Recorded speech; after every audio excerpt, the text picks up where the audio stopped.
इन्नमा अम्वालुकुम व औलादुकुम फितना, तुम्हारा माल और तुम्हारी औलाद फितना है। इसका मतलब है कि या पाकिस्तान रहेगा या भारत रहेगा, दोनों अब इकट्ठे कोएग्जिस्ट नहीं कर सकते। सॉरी, इंडिया जो है वो इजराइल नहीं है और पाकिस्तान फलस्तीन नहीं है।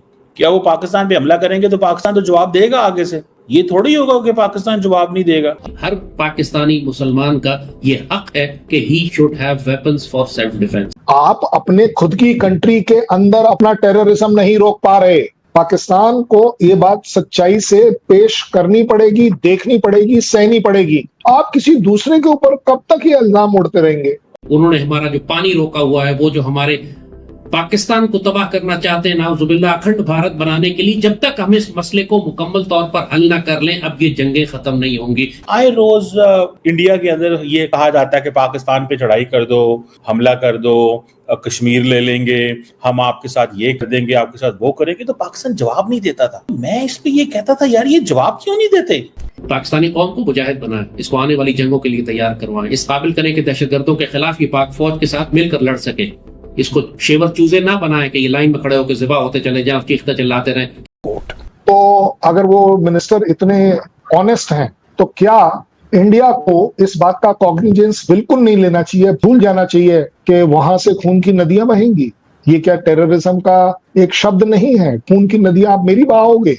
हर सेंसिबल आदमी को नजर आ जाएगा कि ये कायनात का सबसे बड़ा फ्रॉड पाकिस्तान के साथ होने जा रहा है। हजारों सैकड़ों वार्निंग्स ऐसी हैं जो हमने वक्त पर दी, लेकिन हुकूमत ने नहीं सुनी। हम पहले इस्लामिक कंट्री है जिसके पास एटम बम है, लेकिन बजाय इसके कि वो बम हमारी हिफाजत करे, वो न्यूक्लियर वेपन्स हमारी हिफाजत करें, हम सारा दिन उसकी हिफाजत करते रहते हैं। अरे कहीं चाइना ना ले जाए। जय हिंद। तो दोस्तों, लाल टोपी भारत से पिटने के बाद पूरी तरह से पागल हो चुका है और अब वह भारत से जंग लड़ने की बात कर रहा है और पाकिस्तान के हर एक नौजवान को बंदूक चलाने की बात कर रहा है। पहले वीडियो देखते हैं, फिर बात करेंगे इस वीडियो के बारे में। तो चलिए दोस्तों, वीडियो स्टार्ट करते हैं, मिलते हैं वीडियो के लास्ट में। डिफेंस के एक पाकिस्तानी होने की हैसियत से हर पाकिस्तानी के पास वही कॉन्स्टिट्यूशनल राइट्स हैं जो उसको गाड़ी रखने के हवाले से देते हैं, वही राइट्स उसको वेपन रखने के हवाले से देते हैं। लेकिन चूंकि हमारी वेपन पॉलिसी अंग्रेज की बनाई हुई है, जिसने एक गुलाम कौम को गुलाम रखना था, सख्ती करनी थी कि इसके पास कहीं हथियार ना आ जाए वरना ये आजादी के लिए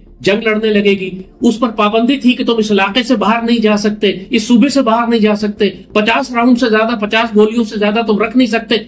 ये सारी सख्तियां आज भी पाकिस्तान की गन पॉलिसी में है। Can you imagine this? किस किस्म की जलालत है ये, किस किस्म की ये हिमाकत और जहालत है।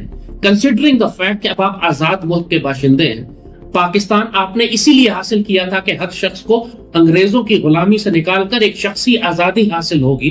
पाकिस्तान कुरान और सुन्नत और पाकिस्तान के आइन के मुताबिक आपको एक मुसलमान की हैसियत से तमाम वो राइट्स मैसर होंगे जो एक मर्द आजाद को नसीब होते हैं।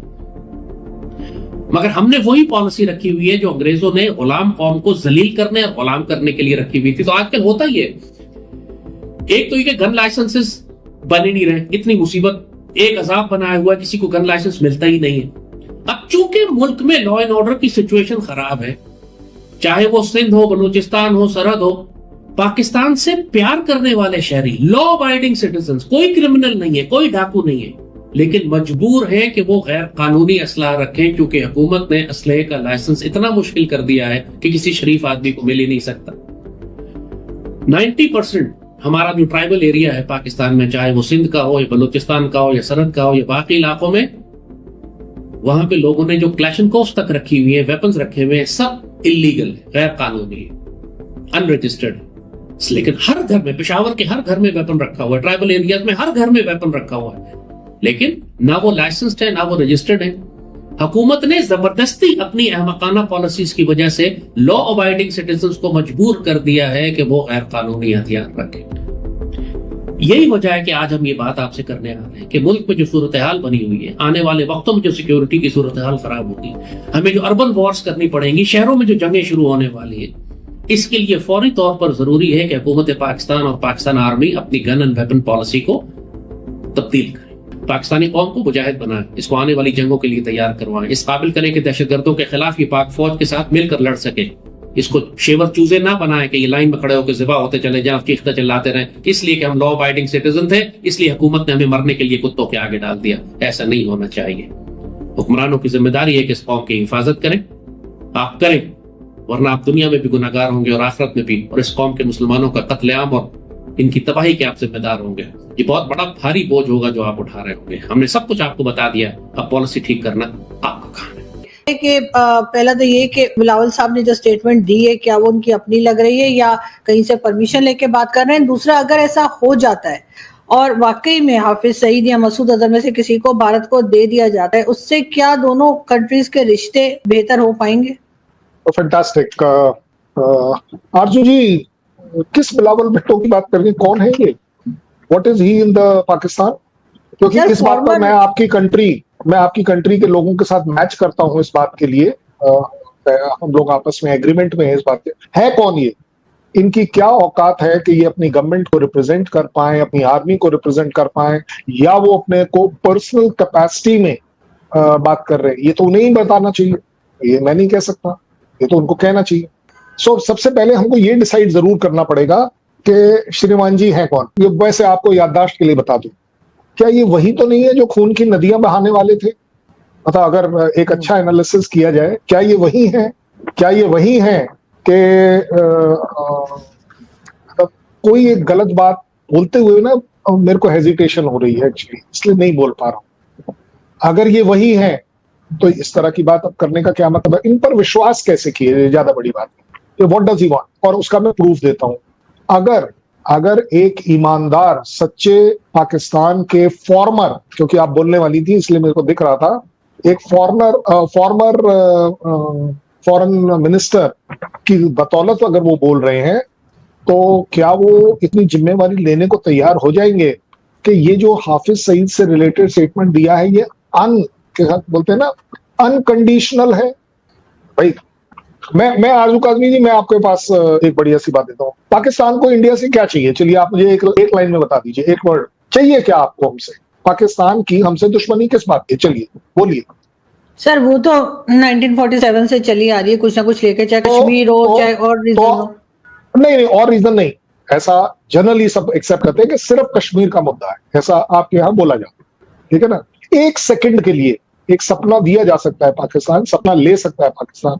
चलिए जी, JNK मिल गया, अब क्या ये सब कुछ रुक जाएगा?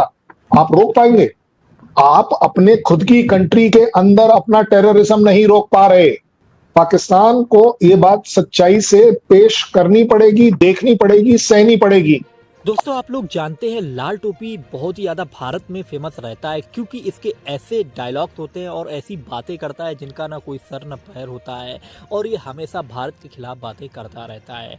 और आप लोगों ने सुना होगा, ये हमेशा गजवाए हिंद की बातें बहुत ही ज़्यादा करता है और भारत से युद्ध करने के लिए हमेशा तैयार रहने की बातें करता है। और इस वीडियो में भी आप लोगों ने देखा कि कैसे वो कह रहा है कि जो पाकिस्तान के नौजवान हैं उनको, हर एक नौजवान को गन देनी चाहिए और उन लोगों को भारत से लंबी जंग के लिए तैयार रहना चाहिए। आप लोगों ने पहले भी इसके कई वीडियो देखे होंगे जिसमें ये कह रहा है कि भारत ने जो ऑपरेशन सिंदूर किया था वो अभी भारत द्वारा खत्म नहीं किया गया है और हमें लंबी जंग के लिए तैयारी करनी होगी। और दोस्तों, ये लाल टोपी का एक भारत के खिलाफ जो डर भी समझ में आता है भारत से, और दूसरी तरफ ये पाकिस्तान लोगों को उस्काने की भी कोशिश करता रहता है, और वही इस वीडियो में भी आप लोगों ने देखा। बाकी आपने वीडियो देख लिया है, आप लोगों को वीडियो कैसी लगी है आप लोग अपनी राय कमेंट्स में जरूर देना।